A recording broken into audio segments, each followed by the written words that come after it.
بالله من الشيطان الرجيم بسم الله الرحمن الرحيم يا أيها الناس اتقوا ربكم الذي خلقكم من نفس واحدة وخلق منها زوجها وبث منهما رجالا كثيرا ونساء واتقوا الله الذي تساءلون به والأرحام إن الله كان عليكم رقيبا يا أيها الذين آمنوا اتقوا الله حق تقاته ولا تموتن إلا وأنتم مسلمون. கண்ணியத்திற்குரிய எல்லாம் வல்ல ஏழை இறைவனின் அடியார்களே, சகோதரர்களே, அல்லாஹ்வினுடைய மகத்தான கிருபையினால் மகரிபுடைய தொழுகையினை நிறைவு செய்துவிட்டு இறை செய்தியை குறித்து அறிந்து கொள்ள வேண்டும் என்ற தூய நோக்கத்தோடு நாம் எல்லாம் இங்கே ஒன்றுபட்டு இங்கே வந்திருக்கக்கூடிய நம்மவர்கள் அனைவரின் மீதும் அல்லாஹ்வினுடைய அன்பும் அருளும் என்றென்றும் நின்று நிலவட்டுமாக என்ற பிரார்த்தனையோடு இந்த உரையினை ஆரம்பம் செய்தோம். இந்த அழகிய நேரத்திலே அறிவுரைகள் யாருக்கு பயனளிக்கும் என்ற தலைப்பை குறித்து சில செய்திகளை அறிந்து கொண்டது. பொதுவாகவே அல்லாஹ் ரப்பல் ஆலமீன் இந்த உலகிலே பல்வேறு கோடிக்கணக்கான மனிதர்களை இறைவன் படைத்து வைத்திருக்கிறார். அப்படி படைக்கப்பட்ட ஒவ்வொரு மனிதர்களுமே இந்த உலகத்திலே தன்னுடைய மனப்போன போக்கில் தன் மனோ இச்சைகளுக்கு கட்டுப்பட்டு தனக்கு என்ன தோன்றுகிறதோ அதன் பிரகாரம் தன்னுடைய வாழ்க்கையை அமைத்துக் கொள்ளலாம். உனக்கு எது சரி என்று படுகிறதோ, உனக்கு எதை செய்ய வேண்டும் என்று தோன்றுகிறதோ அதை நீ என்ன செய்து கொள்ளலாம், இந்த உலகத்திலே தாராளமாக நீ செய்து விடலாம் என்று சொல்லி இஸ்லாமிய மார்க்கம் என்ன செய்யவில்லை. இந்த உலகத்திலே படைக்கப்பட்ட மனிதர்கள் அப்படி கைவிடப்பட்ட மனிதர்களை போன்றே விட்டுவிடவில்லை. உலகத்திலே யாராக இருந்தாலும் சரி, அவன் எந்த மார்க்கத்தை எந்த சித்தாந்தத்தை கடைபிடிக்கக்கூடியவனாக இருந்தாலும் சரி, அனைவருக்கும் பொதுவாக இருக்கக்கூடிய ஒரு பொதுமறை என்னவென்று சொன்னால் அது திருமறை குர்ஆனாகத்தான் இருக்கிறது.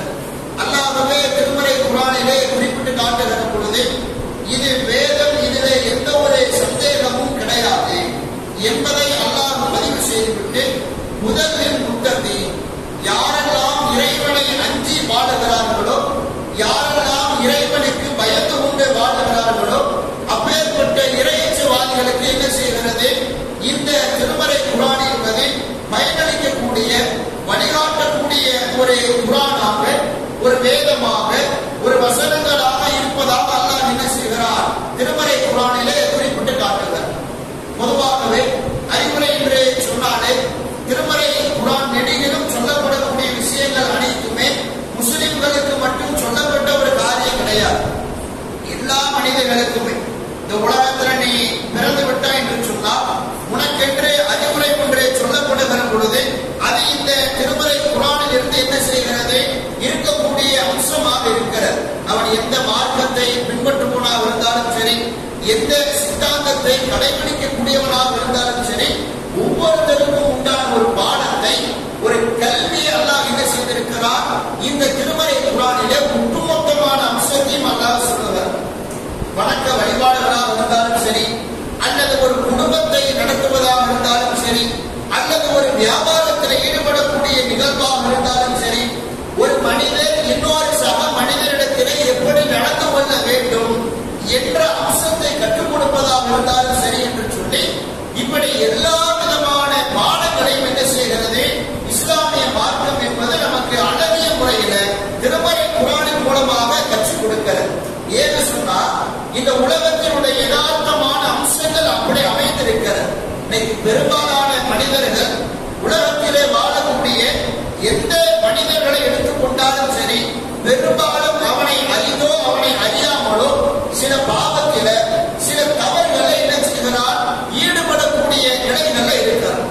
அப்படி தவறுகளில் ஈடுபடுகிற பொழுது அவனுக்கு தேவையாக இருப்பது என்ன, அவனை வழிநடத்துவதற்கு உண்டான ஒரு நல்ல திட்டம், ஒரு நல்ல அறிவுரை என்ன செய்கிறது, மிக முக்கியமாக அவனுக்கு தேவைப்படுகிறது.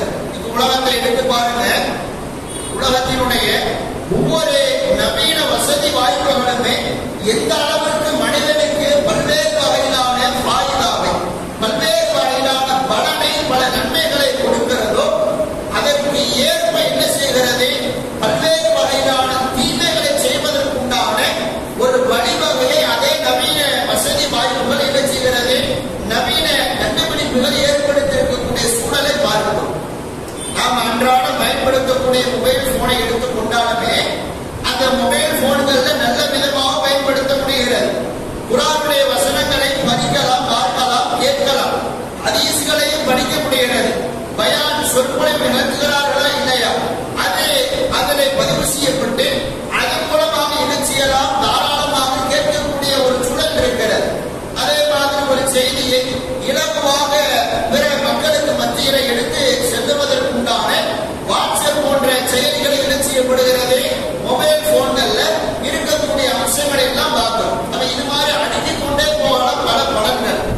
அதே மொபைல் போன்களை இன்னைக்கு சில பேர் என்ன செய்யலாம், தவறான காரியத்துக்கு பயன்படுத்துகிறார்களா இல்லை, அதிலே தவறான காட்சிகளை பார்ப்பதாக இருந்தாலும் சரி, அல்லது தவறான ஒரு சில பெண்களிடத்திலே தப்பும் தவறுமாக எல்லை மீறி கொஞ்சி குழாவி அந்நிய பெண்களோடு அல்லது அந்நிய பெண்கள் அந்நிய ஆண்களோடு உரையாடக்கூடிய நிகழ்வுக்கு உண்டான ஒரு வழிவகை என்ன செய்கிறது, அதே செல்போன்கள் அடங்கி இருக்கக்கூடிய சூழலை பார்க்கிறோம். ஒரு வாகனத்தை எடுத்துக்கொண்டாலும் அந்த வாகனம் எதுக்கு இருக்கிறது, நம்மளுடைய நேரத்தை குறைத்து இலகுவான முறையில விரைவாக அந்த பயணத்தை முடிப்பதற்கு உண்டான வாகனங்கள் ஒவ்வொரு காலகட்டத்திற்கு ஏற்றவாறு கண்டுபிடிக்கப்பட்டிருக்கு. அன்னைக்கு ஆரம்பத்தில் குதிரையில போனாங்க, ஒட்டகத்துல போனாங்க, கழுதைகள்ல போனாங்க. அப்படியே கொஞ்சம் கொஞ்சமாக படிப்படியாக ஆண்டுகள் செல்ல செல்ல கடக்க கடக்க வாகனத்தினுடைய வசதி வாய்ப்புகள் ஒவ்வொரு வகையாக ஏற்பட்டு இன்னைக்கு பெரிய லெவல்ல 200 கிலோமீட்டர் ஸ்பீடு அளவுக்கு ஓடக்கூடிய அளவுக்கு இருசக்கர வாகனங்கள், பைக்குகள் வரக்கூடிய சூழலை எல்லாம் பார்க்கிறோம். அவன் இதை என்ன செய்யறான், சில இடங்கள்ல அதை தவறான முறையில பயன்படுத்தி அதிவேகமாக வாகனத்தை ஓட்டி சென்று கடைசி கட்டத்துல ஒண்ணு அவன் கீழே விழுந்து மூட்டா போகக்கூடிய சூழல் ஆகிறது, இல்லை எதிரில் வரக்கூடிய வாகனத்தின் மீது மோதி அல்லது முன்புறம் செல்லக்கூடிய வாகனத்தின் மீது மோதி பிறருடைய வாழ்க்கையை அப்படியே குடிதோண்டி புதைக்கக்கூடிய வண்ணமாக என்னவாகிறது, அவனுடைய இந்த நவீன வசதி வாய்ப்புகளை வைத்து என்ன செய்கிறார், ஒரு சில கட்டங்கள்ல பிறருக்கு பாதிப்பை ஏற்படுத்தக்கூடிய வண்ணமாக செயல்படக்கூடிய சூழலை பார்க்கிறோம். நம்மளை தெரிஞ்சு தெரியாம நம்மளுடைய கையை மீறி போறது என்பது வேறு. ஆனால் நாம கட்டுப்பாடோடு வாகனத்தை ஓட்டுகிற பொழுது ஓரளவுக்கு பாதுகாப்பு செல்ல முடியுமா இல்லையா, ஆனால் அதையெல்லாம் விட்டுவிட்டு சில பருவத்தினுடைய துடிப்பின் காரணமாக என்ன செய்யறோம், வாகனத்தை அதிவேகமாக ஓட்டி சென்று அதே போல நஷ்டங்களை அவனுடைய வாழ்க்கையையும் பிறருடைய வாழ்க்கையையும் பாழாக்கக்கூடிய அம்சங்களை எல்லாம் பார்க்கிறோம். அப்ப இந்த மாதிரி ஒரு சூழல் வரும்போது என்ன, அந்த நேரத்துல அவனுக்கு அறிவுரை என்பது மிக முக்கியமான ஒன்றாக இருக்கிறது. ஒவ்வொரு காரியத்தை என்ன செய்யலாம், நாம் அடுக்கிக் கொண்டே போகலாம். அந்த அளவிற்கு உலகத்தினுடைய அந்த வளர்ச்சியின் மூலமாக இப்படியான பல அனாச்சாரமான நிகழ்வுகளை அரங்கேற்றுவதாக இருந்தாலும் சரி, பல அறமான காரியங்களிலே ஈடுபடுவதாக இருந்தாலும் சரி, ஒவ்வொரு காரியத்திலே இசையிலுக்கு என்னவாகிறது, ஏதோ அலாலானதை போன்று அனுமதிக்கப்பட்டதை போன்று தன்னுடைய வாழ்க்கையோடு இணைத்துக் கொள்கிறார். அந்த இசையின் மூலமாக என்ன செய்கிறார், பல்வேறு கட்ட விழாக்கள்ல பல்வேறு கட்ட நிகழ்ச்சிகள்ல அந்த இசைகள் போடப்பட்டு அதன் மூலமாக பல தப்பும் தவறுமான காரியங்களில் ஈடுபடக்கூடிய நிகழ்வுகளை பார்க்கிறோமா இல்லை, அந்நிய ஆண்கள் அந்நிய பெண்கள் சேர்ந்து குட்டாட்டம் போடக்கூடிய சூழலை எல்லாம் பார்க்கிறோம். அது இப்படியெல்லாம் இன்னும் என்ன செய்கிறார்கள், இன்றைக்கு இருக்கக்கூடிய இஸ்லாமிய சொந்தங்கள் கூட தன்னை முஸ்லிம் என்று அறிமுகப்படுத்திக் கொள்பவர்கள் கூட சில ஹராமான காரியங்களிலே ஈடுபடக்கூடிய அம்சங்களை பார்க்கிறோம். இதே நிலை என்ன செய்யக்கூடாது, என்னைக்குமே நம்மளுடைய வாழ்க்கையில தொடரவே கூடாது. ஏன்னா நாம இந்த உலகத்தினுடைய மகிழ்ச்சிக்காக வாழவில்லை. உலகம் என்பது மும்மீன்களுக்கு ஒரு சிறைச்சாலையை போன்று நபிகள் நாயகம் குறிப்பிட்டு காட்டுறார். காஃபிருக்கு தான் இந்த உலகம் சென்றா, அவன் விரும்பிய மாதிரி என்ன செய்வான், சுற்றி திரிவியான், விரும்பிய என்ன தோணுகிறதோ அதை செய்வான். மது குடிக்கணும்னு ஆசைப்படுறானா ஈஸியா மதம் குடிச்சிட்டு போயிடுவான். அதே மாதிரி விபச்சாரம் செய்ய ஆசைப்படுகிறானா அவனுக்கு உண்டான ஒரு எல்லை, ஒரு வரம்பு என்பது என்ன கிடையாது. அவனுடைய அந்த ஒரு வழிகாட்டுதல் சொல்லப்படுவதே கிடையாது. அப்ப காஃபிர்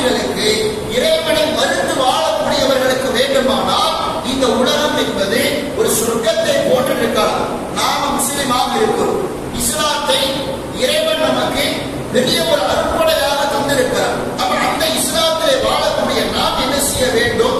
ஒரு கட்டுப்பாடுகளோடு மார்க்கம் சொல்லக்கூடிய அறிவுரைகளை பின்பற்றி, மார்க்கம் சொல்லக்கூடிய அறிவுரைகளுக்கு கட்டுப்பட்டு என்ன செய்ய வேண்டும்? நம்மளுடைய வாழ்க்கை முறைகளை திருத்தி அமைத்துக் கொள்ள அதற்கு முயற்சி செய்ய வேண்டும், அதற்கு ஆர்வம் காட்ட வேண்டும். ஆனா இந்த அறிவுரை கேட்பதற்கு இன்னைக்கு என்ன செய்யறோம்?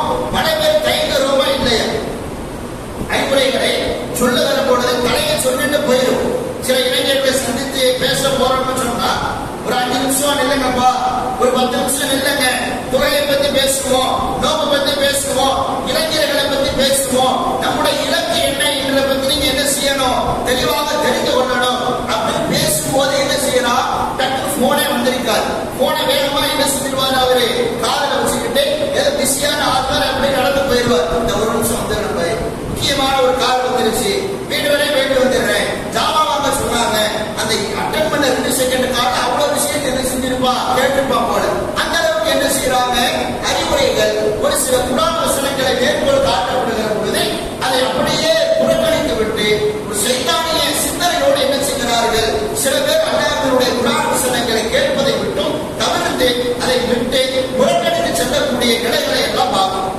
அதான் அல்லாஹ் திருமறை குரான்ல வசனத்துல குறிப்பிட்டு காட்டுகிறார், ஃபதக்கீர், நபியே நீங்கள் அறிவுரை சொல்லுங்கள், ஃபஇன்ன திக்ரா தன்ஃபவுல் முஃமினூன். யாரெல்லாம் இறை நம்பிக்கையாளர்களாக இருக்கிறார்களோ, யாரெல்லாம் முஃமின்களாக இருக்கிறார்களோ, நிச்சயமாக அவர்களுக்கு என்ன செய்யும்? இந்த அறிவுரை என்பது பயனளிக்கும், அவர்களுக்கு ஒரு மாற்றத்தை ஏற்படுத்தும் என்று சொல்லி என்ன செய்கிறார்?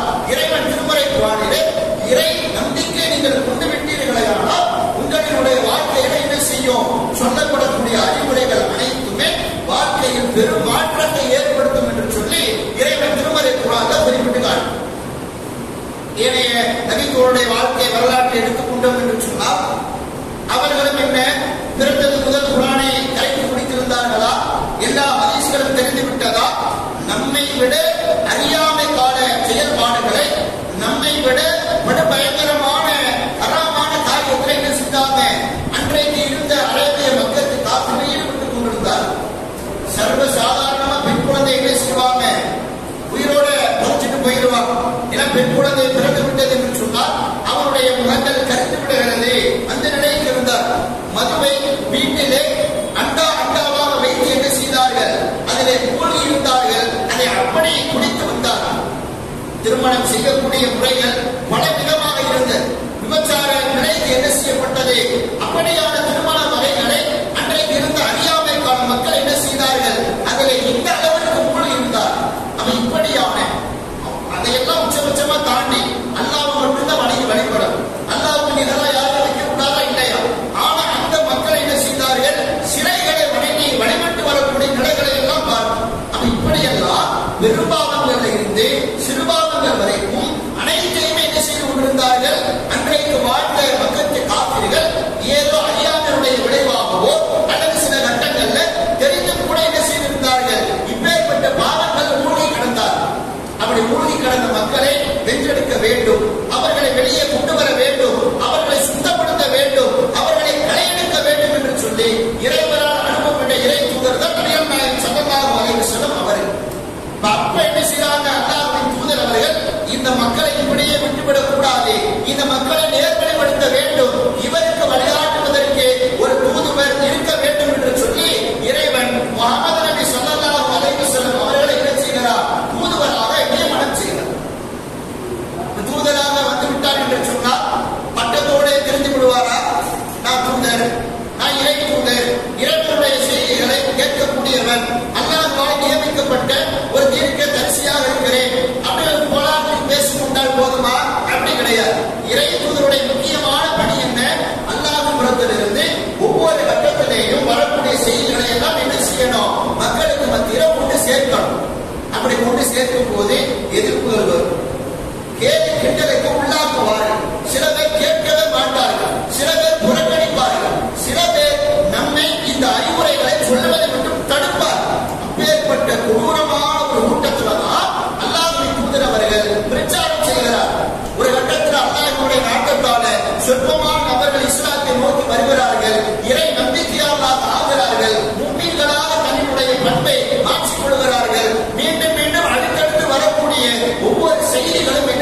நேரங்களிலே அல்லாஹ்விடமிருந்து வரக்கூடிய குர்ஆன் வசனங்களை நபிகளார் அவர்கள் தன் தோழர்களுக்கு சொல்கிறார்கள். வெறும் மாற்றம் ஏற்படுகிறது. எந்த அளவுக்கு அவர்கள் ஹராமிலே இருந்தார்களோ அல்லாஹ்வினுடைய ஒரு வசனத்தை கேட்டவுடனே அதை அப்படியே கண்ணை மூடி தூக்கி எறிந்துவிட்டு என்ன செய்தார்கள்? தன் வாழ்க்கை முறையை மாற்றிக்கொண்டு இறைவன் கடந்து விட்டான், எங்களுக்கு இறைவனுடைய கட்டளை முக்கியம், எங்களுக்கு மறுமை முக்கியம் என்று சொல்லி என்ன செய்தார்கள்? தன் வாழ்க்கையை மாற்றினார்களா இல்லையா?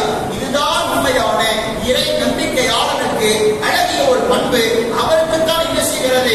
இப்படியான ஒரு அறிவுரை, சொல்லப்படக்கூடிய வசனங்கள், சொல்லப்படக்கூடிய ஹதீஸ்கள் என்பது என்ன செய்யும்? அவருடைய வாழ்க்கையில பயனடையும். ஏனோதான் எதையுமே என்ன செய்யக்கூடாது, கேட்கக்கூடாது.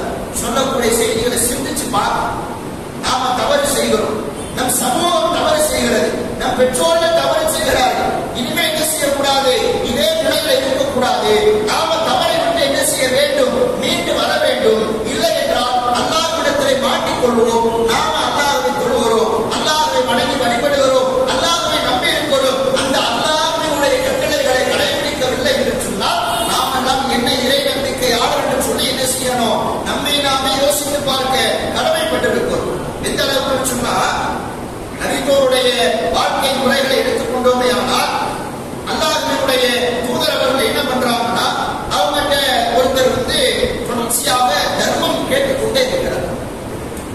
தொடர்ச்சியாக என்ன பண்றாரு? அழ்த்தானி அழ்த்தானி, எனக்கு நீங்க கொடுங்கன்னு கேட்கிறாங்க, ரசூலா கொடுக்குறாங்க. மறுபடியும் கேட்கிறாங்க, ரசூலா மறுபடியும் தர்மம் செய்யறாங்க. இப்படியே என்ன செய்யறாங்க? அவர் அல்லாஹ்வின் தூதர்கிட்ட கேட்கும் போது அதை ரசூலா கொடுத்துக்கிட்டே வருகிறார். ஒரு கட்டத்தில் அல்லாஹ்வினுடைய தூதர் சொல்றாங்க, யா ஹக்கீமோ, ஹக்கீமே, இன்ன ஆதல் மால கபீரத்தும் குழுவத்தும், இந்த செல்வம் இருக்கிறதா இல்லையா? இந்த தான தர்மம் என்பது, இந்த செல்வம் என்பது இது உனக்குரியது, இது பரிசுத்தமானது, இது தூய்மையானது. இதை யார் போதுமென்ற மனதோடு ஏற்றுக் கொள்கிறாரோ அவருக்கு எந்த ஒரு பிரச்சனையும் கிடையாது. திரும்ப திரும்ப என்ன செய்யாத, அளவுக்கு அதிகமாக ஆசைப்படாத, செல்வத்தினுடைய மோகம் என்ன செய்யக்கூடாது, உனக்கு அதிகமாக ஏற்படக்கூடாது. அல்லாஹ் உனக்கு கொடுத்ததை போதும் என்ற மனதோடு ஏற்றுக்கொள்ள என்று சொல்லி என்ன செய்யறாங்க? ரசூலா குறிப்பிட்டு காட்டுறாங்க. அந்த நபியோட அதற்கு பின்னதாக என்ன செய்யவில்லை?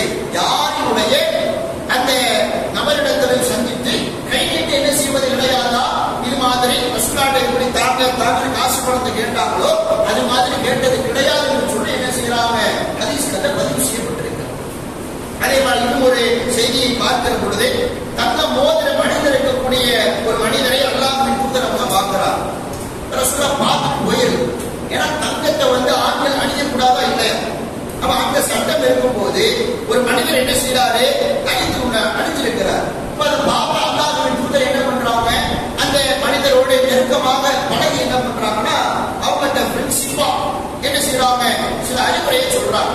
எப்படி எல்லாம் அறிவுரையை குறிப்பிட்டு காட்டுறாங்கன்னா, எப்பீது அகதுக்கும் இலா ஜம்ரத்தின் நாரி எஜஅலுஹா ஃபி யதிஹி, உங்கள ஒருத்தர் தான் கரத்துல நரகத்தினுடைய நெருப்பை வைத்துக் கொள்வதற்கு, நரகத்தினுடைய நெருப்பை அணிந்து கொள்வதற்கு நீங்க யாராவது என்ன செய்வீங்க?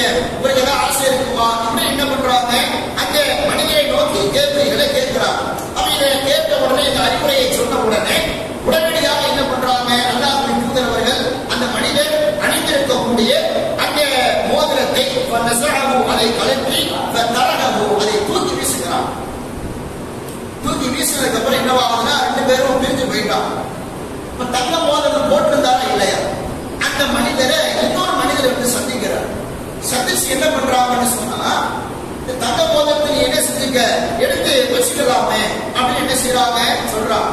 ஏன்னா மோதிரம் அணியக்கூடாது, தங்கத்தால் அணி அழகுகளை ஆண்கள் போடத்தான் கூடாது. இப்ப அதற்கு கூட என்ன செய்யலாம்? விட்டு பொருளாதாரமா ஆக்கி இருக்கலாம், இல்ல வியாபாரத்துக்கு பயன்படுத்தி இருக்கலாம், அது மாதிரி செஞ்சிருக்கலாம். ஆனா அந்த மனிதர் என்ன செய்யறாருன்னா, லா இல்ல கிடையாது, வல்லாஹி அல்லாஹ் மேல சத்தியம் என்று சொல்லுகிறேன், லா அகதுஹு அபதன், நான் அதை என்ன செய்ய மாட்டேன், ஒருபோதும் எடுக்கவே மாட்டேன். வகது தரது ரசூலுல்லாஹி ஸல்லல்லாஹு அலைஹி வஸல்லம், அல்லாஹ்வின் தூதர் அவர்கள் என்ன செய்து விட்டார்கள்? அதை தூக்கி எறிந்து விட்டார்களே, அதை நான் என்ன செய்ய மாட்டேன், இனிமேல் தொடமாட்டேன் என்று சொல்லி என்ன செய்யறாங்க? அந்த அளவுக்கு அறிவுரை கேட்பதில் உச்சபட்சமாக இந்த நபி தோழர் இருக்கிறார். எந்த அளவுக்கு உள்ளத்துல ஒரு விதமான மாற்றத்தை, ஒரு அழகிய பண்பை இந்த நபி தோழர்களுக்கு இவர்களுடைய வாழ்க்கையிலே ஏற்பட்டிருக்கிறது என்பது என்ன செய்யணும்? ஒவ்வொரு மனிதர்களும் சிந்தித்து பார்க்கலாமல்ல, கடமைப்பட்டிருக்கும். இன்னும் சொல்ல போனா இன்னும் ஒரு செய்தியை பார்க்கும் போது உமரபின் அபி சலமா என்று சொல்லக்கூடிய ஒரு சிறுவருக்கு என்ன செய்யறாங்க, அல்லாஹ்வின் தூதர் அவர்கள் சாப்பிடுவதை குறித்து என்ன பண்றாங்க, அறிவுரை குறிப்பிட்டு காட்டுறாங்க. அப்ப அதுல சொல்லும் போது என்னன்னு சொன்னா, யா குலாம் சிறுவனே சமில்லா, நீ சாப்பிடும் போது என்ன செய்ய, அல்லாஹ்வினுடைய பெயரை சொல்லி நீ என்ன செய்யணும், சாப்பிடணும். வகுல்பி யமீனிக, உன்னுடைய வலதுகரத்தால் நீ என்ன செய்ய, நீ சாப்பிட வேண்டும் என்று சொல்லி அல்லாஹ்வின் தூதர் அவர்கள் சொல்றாங்க.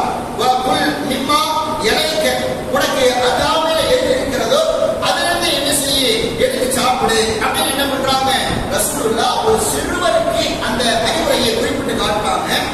அது அவருடைய வாழ்க்கையில கடைசி காலம் வரைக்கும் என்ன செய்யறாரு, பின்பற்றார். எந்த அளவுக்குன்னா சமாஜாலத்திற்கு திம்மதி வாழ்வு, இதற்கு பின்னதாக நான் என்னுடைய வாழ்க்கையில் அந்த அறிவுரை என்ன செய்யல, நான் விடவில்லை, அதைத்தான் பின்பற்றேன் என்று சொல்லி என்ன செய்யறாங்க, அந்த சிறுவர் கடைசி கட்டத்தில் அறிவிக்கக்கூடிய ஒரு சூழலை பார்க்கணும்.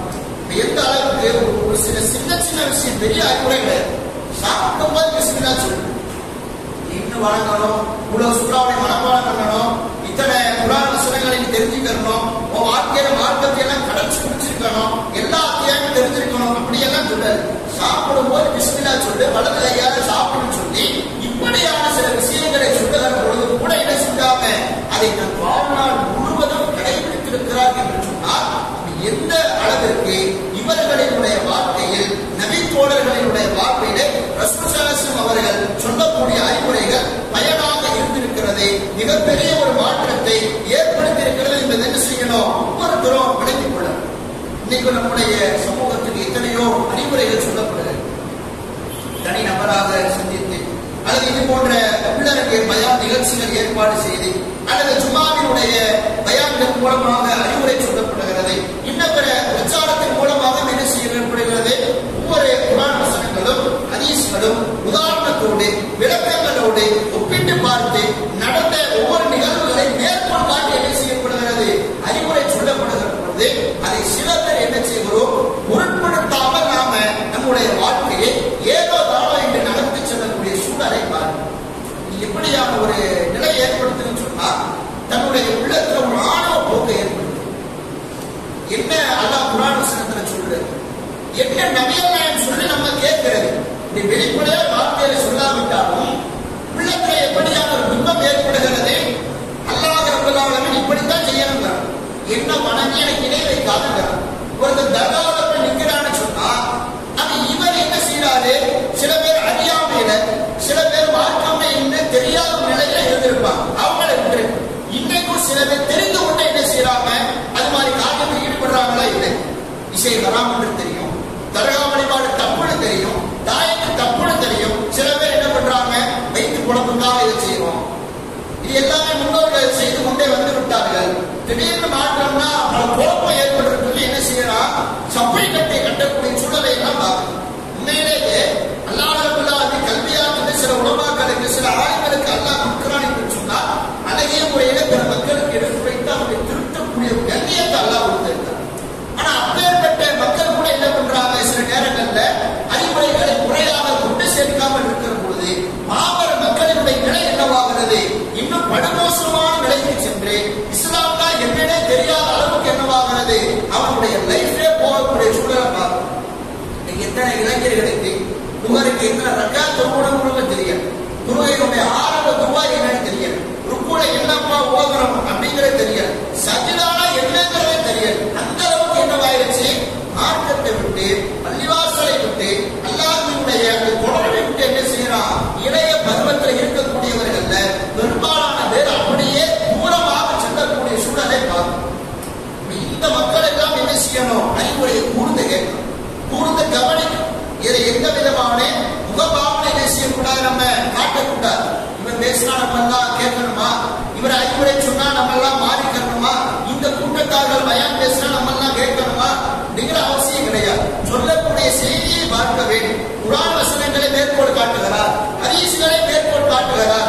நாம அப்படியான ஒரு சிந்தனையோடு வருகிற பொழுது நம்ம என்ன செய்வோம், சரியான அடிப்படையில நம்மளுடைய வாழ்க்கையை மாற்றுவதற்கு முயற்சி ஒரு இறை நம்பிக்கையாளருக்கு அப்படியான ஒரு ஆணவ போக்கு இருக்கக்கூடாது.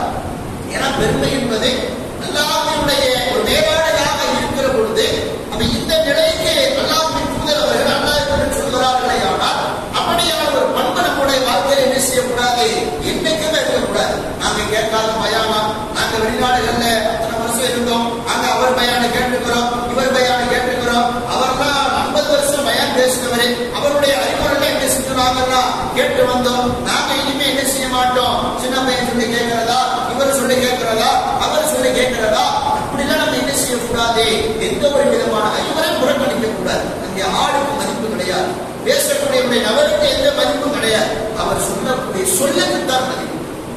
எதை மேற்கோள் காட்டுகிறார், பாட்டு பாடுகிறாரா, சினிமா வசனங்களை பேசுகிறாரா, மேற்கோள் காட்டுவது அல்லாஹ்வுடைய வார்த்தை, மேற்கோள் காட்டுவது அல்லாஹ்வின் கட்டளைப்படி சொல்லப்பட்ட நபிகளாருடைய கருத்துக்கள், நபிகளாருடைய சொல் செயல் அங்கீகாரத்தை குறிப்பிட்டு காட்டுகிறார்கள் என்று சொன்னால் நம்ம அதை காது கொடுத்து கேட்பதற்கு நாம் என்ன செய்யணும், முன்வரணும். எல்லாம் ஏன் நல்லது, ஏன் வாழ்க்கையை திருத்தி அமைத்துக் கொள்வதற்கு. நான் அகம்பாவை முடிச்சுதான் இருப்பேன், நான் திருந்த மாட்டேன், இதெல்லாம் என் வாழ்க்கையில போகவே போகாதே, இப்படி எல்லாம் சொல்லக்கூடிய சில பேர் இருக்கும்.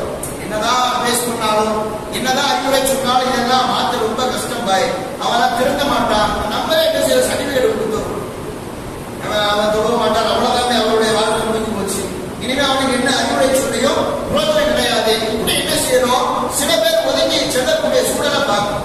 ஒருத்தருக்கு நேர்வழியை கொடுப்பதும் ஒருத்தரை வழியேற்ற விட்டு கொடுப்பதும் அது அல்லாஹ்வுடைய அதிகாரத்தில் இருக்கிறது. நம்ம என்ன செய்யணும், நம்மளால இயன்ற அளவுக்கு அறிவுரைகளை கேட்கணும், அறிவுரைகளை மக்களுக்கு சொல்லணும். நாம் அறிவுரைகளை கேட்கப்படுகிற பொழுது நாம் அல்லாஹ்வை நம்பி என்ன செய்கிறோம், இறை நம்பிக்கையாளராக இருக்கிறோம் என்று சொன்னால் அதை நடைமுறைப்படுத்த என்ன செய்யணும், முயற்சி செய்யக்கூடிய மக்களாக இருக்கும். அதை விட்டுவிட்டு அகம்பாவத்தை என்ன செய்யக்கூடாதுன்னா இது மாதிரிலாம் பண்ண மாட்டேன் முடிவெடுக்க கூடாது.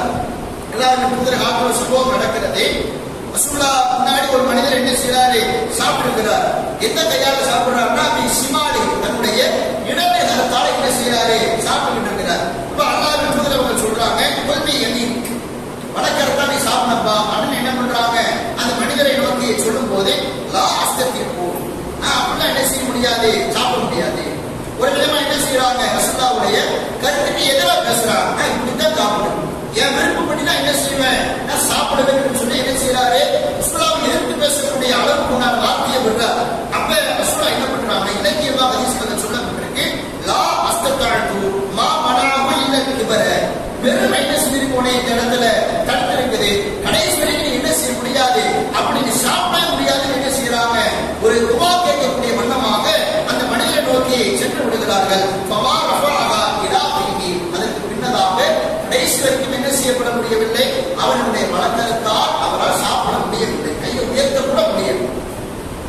ரசூலுல்லாஹ் எந்த அளவுக்கு வந்து கொண்டு போறாங்க பார்த்தீங்கன்னா, பிரார்த்தனை செய்யக்கூடிய அளவுக்கு அல்லாஹ்வால ஏற்றுக்கொள்ளப்படக்கூடிய அளவுக்கு ரசூலுல்லாஹ் என்ன பண்றாங்க, அந்த மனிதனுக்கு அறிவுரை சொல்கிறார்கள். அறிவுரையை புறக்கணிக்கக்கூடிய கட்டத்தில் என்னவாகிறது, அதை கடைசி வரைக்கும் கடைபிடிக்க முடியாத சூழலே போயிடும். என்ன விளங்கணும், நம்ம ஒரு அறிவுரையை புறக்கணித்து விட்டோம் என்று சொன்னால் அதை நம்ம காது கொடுத்து கேட்காம குமரின் காரணமாக, ஆணவத்தின் காரணமாக, பெருமையின் காரணமாக புறக்கணித்து விட்டோம் என்று சொன்னால் என்னவாகிறது, கடைசி வரைக்கும் நம்முடைய வாழ்க்கையில இருக்காது. தொழுகைக்கு அழைக்கிறோம், பள்ளிவாசலுக்கு வராம இருந்தாருன்னு சொன்னா அவருடைய வாழ்க்கையில முதல்ல தொழுகை, ஒரு நேரம் தொழுகை விடுறாரா, அந்த அசத்துல 2 வேளை தொழுகை, 3 வேளை தொழுகை, அன்றைய நாளும் தொழுகை போயிடும். ஜும்மாவுக்கு மட்டும்தான் வருவார், பெருநாளுக்கு மட்டும்தான் வருவார், இப்படியான தொழுகையில பங்கேற்பார். இப்ப தொழுகை அவருடைய வாழ்க்கையை இல்லாத பட்சத்துல என்னவாகும், பல்வேறு கேட்கின்ற காரியங்கள் அவருடைய வாழ்க்கையில வந்து விடுகிறது. அல்லாஹ் குர்ஆன்ல சொல்றாங்க, இன்ன ஸலாத்த தன்ஹா அனில் ஃபஹ்ஷாஇ வல் முன்கர், தொழுகை என்பது உங்களை வெட்கக்கேடான மானக்கேடான காரியங்களை விட்டு தடுக்கிறது. நம்ம அல்லாஹ்வை தொழுகை வந்துட்டோம்னா அடுத்து பாவத்தை செய்வதற்கு நம்ம யோசித்து பயப்படுவோம். அல்லாஹ்வை சிரமப்படுகிறோம், அல்லாஹ்வுக்காக பணிஞ்சு நிற்கிறோம், அல்லாஹ்வை பயந்து இஹ்சானோடு நாம் அல்லாஹ்வை பார்க்காவிட்டாலும் அல்லாஹ் நம்மை கண்காணித்துக் கொண்டிருக்கிறான் என்று சொல்லி என்ன செய்கிறோம், அந்த இஹ்லாஸோடு அந்த இஹ்சானோடு நாம தொழுகையில ஈடுபட்டுக் கொண்டிருக்கிறோம். நமக்கு எந்த நன்மை என்ன செஞ்சிடக்கூடாது, பாழா போயிடக்கூடாது, நம்ம பாவத்தை செய்யக்கூடாது, அல்லாஹ்வுக்கு பயந்து வாழ வேண்டும் என்று சொல்லி பாவத்திலிருந்து என்ன செய்வோம், கொஞ்சம் கொஞ்சமாக விடுபடக்கூடிய அளவுக்கு நம்ம என்ன செய்யலாம், அல்லாஹ்வுடைய நாட்டத்தால வெளிக்கொண்டு வந்து கடைசி கட்டத்துல அதிகமான நன்மைகளோடு மௌத்தை அடைந்து அடைந்து மரணத்தை சந்திக்கக்கூடிய ஒரு பாக்கியத்தை கூட அல்லாஹ் கொடுக்கும். ஆனா ஆரம்பத்திலேயே நம்ம மார்க்கம் சொன்ன அல்லாஹ் சொன்ன அறிவுரைகளை எல்லாம் புறக்கணித்து விட்டு அதெல்லாம் எனக்கு முக்கியம் இல்லை, உலக மோகம் தான், எனக்கு உழைப்பு தான் முக்கியம், எனக்கு ஃப்ரெண்ட்ஸோட சுற்றுறது தான் முக்கியம், எனக்கு உலகத்துல அங்கங்க சுற்றி தெரியதான் ஆசைப்படுறேன், என்னதான் வாக்கு என்னுடைய காதுகளுக்கு வந்தாலும் எனக்கு இக்காமத்து சொல்லப்பட்டாலும் அதுவெல்லாம் என்னுடைய காதுகளுக்கு விழுந்து என்ன செய்யாது, நான் மாற மாட்டேன், நான் இப்படித்தான் என்று சொல்லி இருக்கிற பொழுது அவர்களுடைய உள்ளத்துல இறை நம்பிக்கை என்பது சரியாக இல்லை. அவர் ஒரு முஃமினாக என்ன செய்யல, தன்னுடைய வாழ்க்கையை முறையாக அமைத்துக் கொள்ளவில்லை என்றுதான் என்ன செய்ய முடியும், சொல்லப்படுகிறது. அல்லாஹ்வே திருமறை குர்ஆன்ல குறிப்பிட்டு காட்டுறான், வமா துக்னி அல் ஆயாத்தி வன் நதரு அன் கௌமில் லா யுமினூன். யாரெல்லாம் இறை நம்பிக்கை கொள்ளாத கூட்டமாக இருக்கிறார்களோ அவங்களுக்கு இறைவனுடைய அத்தாட்சிகளாலோ இறைவனுடைய எச்சரிக்கையினாலோ எந்த ஒரு விதமான பலனும் இருக்காது. அந்த அறிவுரை என்ன செய்யாது, அந்த சொல்லக்கூடிய ஒவ்வொரு விதமான கட்டளைகளும் அவனுக்கு ஒருபோதும் பயனை கொடுக்காது என்று சொல்லி என்ன செய்கிறார், இறைவன் திருமறை குர்ஆனிலே குறிப்பிட்டு காட்டுகிறான் என்று சொன்னால், அப்ப அடிப்படையாக நம்முடைய உள்ளத்துல இறையச்சம் என்பது ஆணித்தரமாக இருக்க வேண்டும், இறை நம்பிக்கை என்பது நம்முடைய உள்ளத்துல உறுதியோடு இருக்க வேண்டும். அப்படி இறை நம்பிக்கையாளராக நம்முடைய வாழ்க்கையை அமைத்துக் கொள்ளுகிற பொழுது இது போன்ற ஒவ்வொரு அறிவுரைகள் சொல்லப்படக்கூடிய நேரத்தில் என்னவாகும், நிச்சயமாக நம்முடைய வாழ்க்கையில அல்லாஹ்வுக்கு பயந்து வறுமை இருக்கிறது, சொர்க்கம் இருக்கிறது, நரகம் இருக்கிறது, சொர்க்கத்துக்கு செல்ல வேண்டும், நரகத்திலிருந்து நாம் என்ன செய்ய வேண்டும், தப்பிக்க வேண்டும் என்று சொல்லி நாம் அது போன்ற ஒரு சிந்தனையில் நல்ல ஒரு விருப்பங்களோடு என்ன செய்யலாம், நம்முடைய வாழ்க்கை முறைகளை அமைத்துக் கொள்ளலாம். அப்படித்தான் ஏனைய நபி தோழர்கள் என்ன செய்தார்கள், பல தீங்குகளை செய்தாலும் ரசூலுல்லாஹ் வந்த பிறகு அவர்கள் எடுத்துக்கூடிய அறிவுரை பிரகாரம் என்ன செய்தார்கள், இறை நம்பிக்கை கொண்டு தங்களுடைய ஒவ்வொரு நலமான காரியத்திலிருந்தும் விலகி வந்து எது நன்மை என்று சொல்லப்பட்டதோ அந்த நன்மை பிரகாரம் என்ன செய்தார்கள், எல்லையில்லா அளவிற்கு தியாகத்தை செய்தார்கள், ரத்தத்தை சிந்தினார்கள், உயிரை கொடுத்தார்கள், உடைமைகளை இழந்தார்கள், உரிமைகளை இழந்தார்கள், நாட்டை விட்டு செல்வத்தை விட்டு மார்க்கத்தை கடைபிடிப்பதற்காக எதிர்த்து செய்யக்கூடிய நிலைக்கு அவங்களுடைய இறை நம்பிக்கை என்பது உள்ளத்தில் இருந்திருக்கிறது என்று சொன்னால், நம்முடைய வாழ்க்கை இன்றைக்கு எப்படி இருக்கிறது என்பதை பரிசோதனை செய்து நாம் என்ன செய்ய வேண்டும், இறை நம்பிக்கையிலே சரியாக இருக்கிறோம் என்று சொன்னால் சொல்லப்படக்கூடிய அறிவுரைகளை கேட்பதோடு நிறுத்தி விடாமல் அதை தங்களுடைய வாழ்க்கையிலே நடைமுறைப்படுத்தக்கூடிய மக்களாக இருக்க வேண்டும். அல்லாஹ் ரப்பல் ஆலமீன் அது போன்ற ஒரு நல்ல பண்பை கட்டுப்பாடு உள்ள